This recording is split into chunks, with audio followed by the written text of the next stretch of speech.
안녕하세요, 여러분. 오늘은 어떤 수업을 해볼 거냐면, 성남 플립이라는 작품을 여러분들이 수업을 들을 때 영상으로만 보면 프리젠테이션이나 이런 것들로 말을 하는데, 여러분들 필기를 어떻게 할까 고민하다가, 선생님이 어떻게 필기를 하면 좋은지를 한번 보여주는 것도 나쁘지 않을 것 같아서, 선생님이 어떻게 필기를 하면서 수업하면 좋은지에 대해서 한번 수업을 해보려고 해요. 그래서 여러분들 무작정 여러 번 읽고 이해하는 것으로 끝나선 안 되고, 요즘에 가장 화두는 문해력인데, 문해력이 떨어지다 보니까 읽긴 읽어도 무슨 말인지 못 알아들을 경우가 많아요.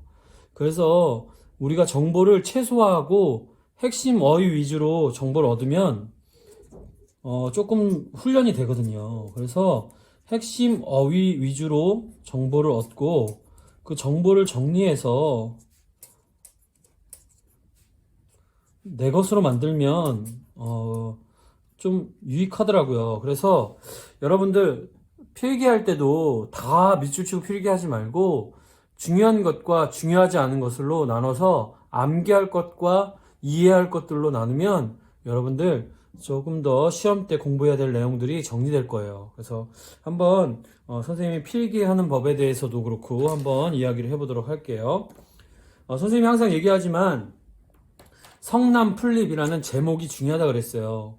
제목에는 어떤 대표성을 띠기 때문에 여기에는 많은 의미와 정보가 들어있어요. 그래서 이 제목에서 정보를 얻어내야만 여러분들이 이해할 수 있어요. 그래서 첫 번째 생각나는 건 왜 성이 났을까? 그리고 플립이 뭔가? 라는 거죠. 어쨌든 상식적으로 생각해 보면 여러분 플립은 소재일 수 있겠죠. 그렇죠? 근데 중요한 건 이거죠. 왜 화가 났냐? 왜 성난? 솔직히 말하면 여러분 여기선 개개인적인 수준별 수업이 들어야 되는데 성난이 뭔지 모를 경우가 있을 수 있어요. 그럴 때는 성난이 뭔지를 알아야 되죠. 영어 단어 외우면서 공부하듯이요. 그래서 왜 화가 난 이유가 뭐냐? 라고 물어봐야 되겠죠. 이것은 사실 나중에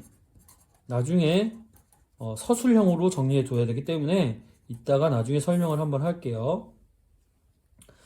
그래서 본문으로 이제 들어가면 예로부터 하늘과 땅은 어질지가 않다라는 말이 있다. 여기요. 여기 말이 있다. 근데 사실 요거예요. 요건데 요거를 인용했죠. 여러분 여기서 글의 전개를 할 때 어떤 방식을 쓰냐가 간혹 문제로 출제될 수가 있어요.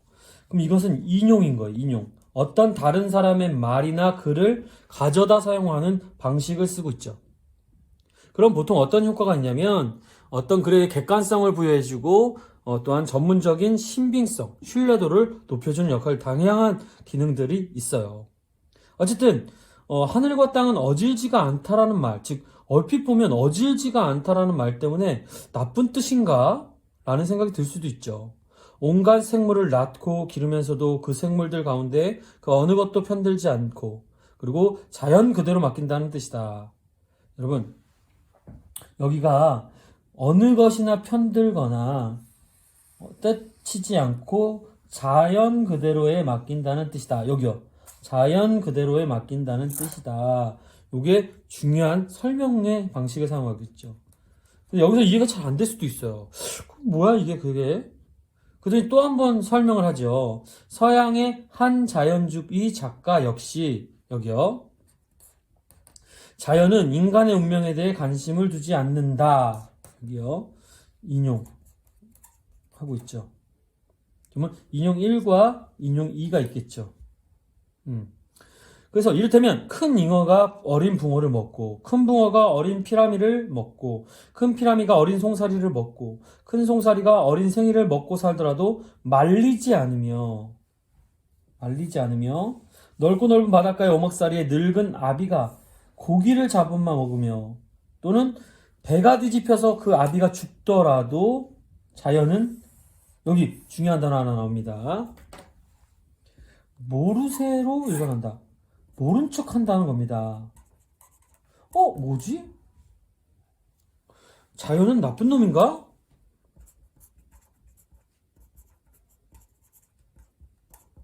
이런 생각이 들 수도 있겠죠. 여기까지는 좀 어려운 부분이에요. 사실은 이게 우리는 현대 시대를 살고 있는 우리에게는 적절하지 않은 예인 것처럼 느껴져서 설명을 2번이나 했지만 이해가 안 될 수 있어요. 하지만 아직 포기하지 맙시다. 중요한 건 여기서 여러분 시험에 언급될 수 있는 부분은 인용의 방법을 쓰고 있다는 거. 이 글을 전개할 때 인용의 방법을 쓰고 있다는 거. 그리고 자연은 어떤 의미를 지니고 있는지를 알아야 한다는 거. 그것이 중요한 것이 될 거예요. 아주 내가 이해되지 않는 부분은 솔직히 시험에도 나오기가 쉽지 않기 때문에 너무 깊이 알려고 하지 마시고 간단하게 정리하시면 돼요. 그리고 보면 자연스럽다는 말처럼 매몰스럽고 정나미가 떨어지는 말도 드물 것 같다. 여기서 이 말이 제일 중요하겠네요. 이 말은 아마 이 글에서 제일 중요한 어휘인가 봐요. 자연스럽다는 말. 근데 우리에게 오해를 주는 느낌이 있죠. 뭐냐면 그 말이 우리 보통 자연스럽다는 말은 좋은 뜻 같은데 이 글에서는 매몰스럽고 정나미가 떨어지는 말이라고 표현했기 때문에 아까 말했지만 진짜 부정적인 의미인가? 라는 생각이 들 수 있겠죠. 근데 중요한 거 여기서 하나 여러분들 이거는 본문의 내용보다는 다를 수 있지만 중요한 게 있는데 우리나라 말의 특징 중에 하나가 그러나예요. 여러분 이건 꼭 한번 정리할 거예요. 역접이라는 표현인데 여러분들 우리나라 말은 그러나가 나오면 그러나 다음이 진짜 이야기예요. 그러니까 여러분 영어 단어 영어 이 글에 대한 이해를 돕는 문제를 낼 때도 이 글이 말하고자 하는 바는 어디에 있냐면 however 뒤에 있다라고 말하는 경우가 있는 것처럼 우리나라 말도 역접 뒤에 하고자 하는 주제, 핵심들이 있다는 걸 기억하셔야 돼요. 그러니까 앞부분까지는 자연스럽다가 나쁜 말인가? 라는 생각을 할 수 있을 거예요. 근데 그렇지 않다는 겁니다. 그것은 어디까지나 인간의 이기적인 생각이 지나지 않는다. 인간의 이기주의적 생각 이게 나타났네요. 이기주의는 나쁜 거기 때문에 부정적인 단어가 등장했다라고 느낄 수 있겠죠. 자연은 인간의 힘을 더하지 않은 느낌이 오죠? 인간주의와 반대되는 어휘로서 지금 자연이 등장했네요. 자연이. 그래서 여러분 지금 인간과 자연, 인간주의적인 생각과 자연주의적인 생각이 대립을 두고 있다는 걸 알아야 해요. 여기가 중요합니다. 이게 나중에는 큰 틀이 될 거거든요. 그래서 이 부분을 기억하고 인간의 힘을 더하지 않은 것 그것이 바로 자연이라는 겁니다. 우주 사이에 저절로 된 그냥 있는 그대로의 제 본성이기 때문이다. 그래서 여러분 자연을 긍정으로 보고 있고 이기주의적인 생각을 부정으로 보고 있다는 것을 캐치하면 모든 문제가 사실 풀려요. 왜냐하면 자연과 관련된 이야기는 긍정적인 설명이 나와야 하고 인간주의적이고 이기적인 생각들은 다 부정적인 의미로 이해된다면 많은 문제들이나 내용들이 이해가 될 거예요. 한번 이 큰 틀을 가지고 다시 한번 이제 앞으로 나올 내용들을 이해해 보도록 합시다. 아무데나 나는 풀도 이름 없는 풀은 없다고 한다. 그러나 농부는 여러분 여기 봅시다. 농부는 저마다 논밭에 심고 가꾸는 것이 아닌 것은 즉 논밭에 심고 가꾸지 않은 것은 죄다 잡풀이라고 한다. 자기에게 필요할 때 형 앞에 자기에게 필요할 때는 요거 어느 쪽일까요? 여러분 이기주의적인 생각일까요? 아니면 자연주의적인 생각일까요? 이제 좀 느낌이 오죠? 인간 중심적일 때는 나물도 되고 화초도 되고 약초도 되고 목초도 되고 거름도 되고 하는 풀도 필요가 없을 때는 한번 느껴볼게요. 필요가 없을 때 인간 중심적으로 필요가 없을 때는 잡풀이 되는 거. 잡풀로 그치는 것만도 아니다. 논밭에서 나고 서로가 살려고 작물과 경쟁할 때, 여러분 부정적인 단어입니다. 왜냐면 인간 중심적 사고의 핵심은 경쟁이 일어나고요. 그래서 어떤 일이 일어나냐? 원수가 되고요. 낫을 베이고요. 호미에 뽑히고요. 농약에 마르죠. 이런 단어들은 다 부정적인 단어들입니다. 즉 인위적인 행위이기 때문이에요. 여러분 이걸 따로 정리하시면 됩니다. 이런 단어들의 밑줄이 그어져 있다면 여러분들 인간 중심적 사고 또 이기적 사고와 관련된다라고 정리하시면 돼요. 아니란 얘기죠. 이렇게 인간 중심적인 것은 아니고 모든 풀이 소중하다라는 얘기를 하고 싶은 걸 거예요. 그러나 농부는 자기 이익과 결부되어 있기 때문에 안 그렇다는 겁니다. 그럼 농부는 부정적인 인물이라는 걸 알 수 있겠죠. 인간 중심적인 인간이라는 거죠. 알겠죠? 그렇게 정리하시면 돼요. 네. 그리고 나는 장마 전에 여기 이제 나의 경험이 나타납니다. 이 경험이 나타나는데 한번 봅시다. 어떤 경험을 했나? 장마 전에 시골집에 가서 고추밭과 짙어서리에 뒤집힌 잡풀을 일틀에 걸쳐서 뽑다. 아하, 뭔가 느낌이 오죠? 이틀에 걸쳐서 뽑고 배고했대요.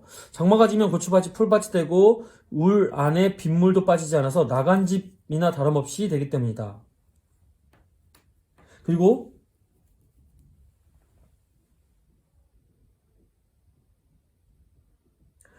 풀을 뽑고 베는 동안 팔과 다리에 풀독이 올랐다. 아하, 형 앞에 여러분 이 풀독이 뭐냐면 풀로 인해서 생기는 독이 올라서 빨개지는 것, 피부가 빨개지는 것들을 풀독이라고 하는데 이 풀독이 나중에는 중요한 의미를 가지고 있기 때문에 여러분 나중에 정리하셔야 돼요. 풀독이 올랐어요. 어떻게 보면 인간에게 나쁜 행동을 하는 것 같은 느낌이죠. 나쁜 영향인 것 같죠? 근데 함부로 지금 생각하지 말고 좀만 기다려 봅시다. 뽑히고 베일 때 성이 난 풀잎과 그런 것들이 팔과 다리를 긁히더니 뻘겋게 부르트면서 옷이나 옴이 오른 것처럼 가렵고 따갑고 쎄라려서 안절부절 못하게 되었다. 약국에서는 여기 한 빨간색을 또 올려줄게요. 약국에서는 접촉성 피부염이라고 진단했고 약을 줬어요. 근데 신기하죠? 여기요. 열흘이 지나도 낫지 않았어요. 효과가 없었다는 거죠. 병원에 주사 한 방이면 될 것 같았는데 미련을 떤다는 얘기를 들었어요. 근데 뭡니다. 뭐 이상한데요? 이상합니다. 병원 가면 되는데 미련 떨지 말고 병원 가면 되는데 여기요. 나라는 화자가 병원을 찾지 않았다는 이상한 말이 나오네요. 아주 중요한 포인트입니다.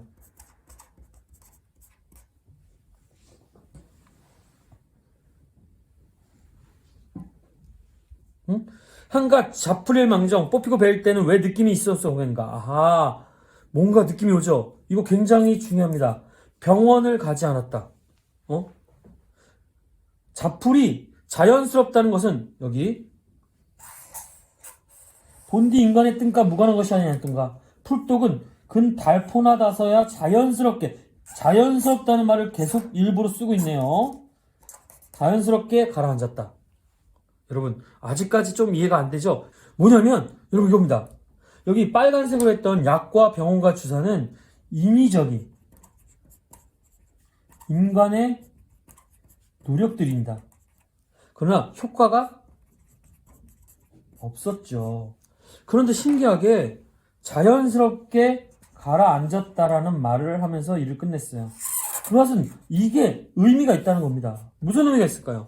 이 사람은 왜 병원에 가지 않았을까요? 자연스럽게 낫는 것을 선택했다는 겁니다. 이거 이렇게 할게요. 자연스럽게 낫는 것을 선택했다. 왜일까요? 인위적이고 인간적인 노력을 배제하고 순리에 맡겼다는 거죠. 여러분 요 이야기를 하고 싶습니다. 이 이야기는 여러분 여기가 굉장히 중요한데 왜냐면 여기가 바로 병원을 찾지 않았다가 인식의 전환점이 되는 겁니다. 그래서 여러분 인간의 인위적인 노력을 배제시키고 순리에 따라 병원에 가지 않음으로써 이 나라는 화자가 농부와 다른 태도를 갖게 되었다는 것을 깨달음이 있었다는 것을 말해주고 있는 거예요. 그래서 여러분, 자연스럽다는 긍정, 그리고 인간의 인정의 노력과 관련된 단어들은 부정이 되는 큰 틀 안에서 이해하면 병원을 찾지 않았다가 긍정이 되면서 인식, 즉 깨달음의 전환점이 되는 부분이라고 이해하시면 되겠습니다. 그러니까 앞에 긴 내용이 있는 것 같은데 병원을 찾지 않았다는 말을 통해서 중요한 메시지를 남기고 있는데 이 메시지를 가지고 이제 풀독을 이해하면 어떻게 되는 걸까요? 풀독은 소중한 자연의 경고와 같은 거죠. 자기도 소중한 식물이라는 걸 인간에게 말해주고자 경고한 행위라는 거죠. 그러니까 풀독은 부정적이라기보다는 어쩌면 인간에게 깨달음을 주기 위한 자연의 경고 같은 거죠. 우리 인생을 봐도 그렇죠. 요즘에 빙하가 녹는 일들, 기후온난화 이런 것들 때문에 우리가 자연에게 공격받고 있다고 표현되는 모든 상황들, 갑작스러운 해일과 태풍과 지진, 이런 모든 것들이 인간이 무분별한 발전과 개발을 통해서 우리가 자연과 함께 살지 않기 때문에 메시지, 경고를 한다는 것을 말하는 경우가 많잖아요. 맞습니다.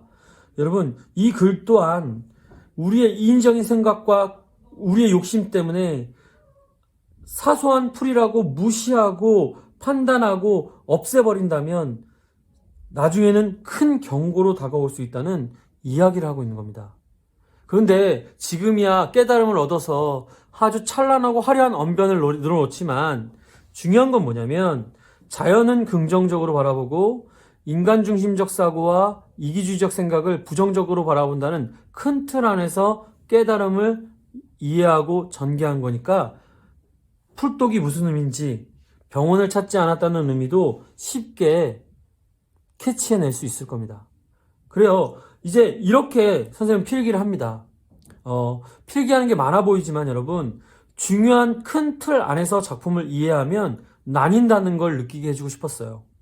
원수, 낫에 베이고, 호미에 뽑히는 농약, 농부, 그리고 자연, 잡풀 이런 단어들이 싹 나뉘면서 이야기가 전개되고 왜 병원을 찾지 않았는지 이해가 쉽게 되는 이런 작업들이 여러분들에게 공부하는 방법이고 여러분들이 나중에 이걸 가지고 스스로 중요한 부분만 따로 정리한다면 그것이야말로 자기주도 학습이고 여러분들의 실력이 늘어날 것으로 믿습니다.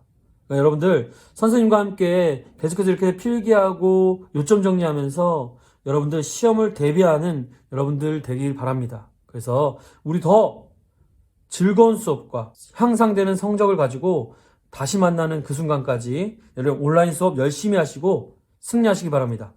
파이팅! 사랑합니다.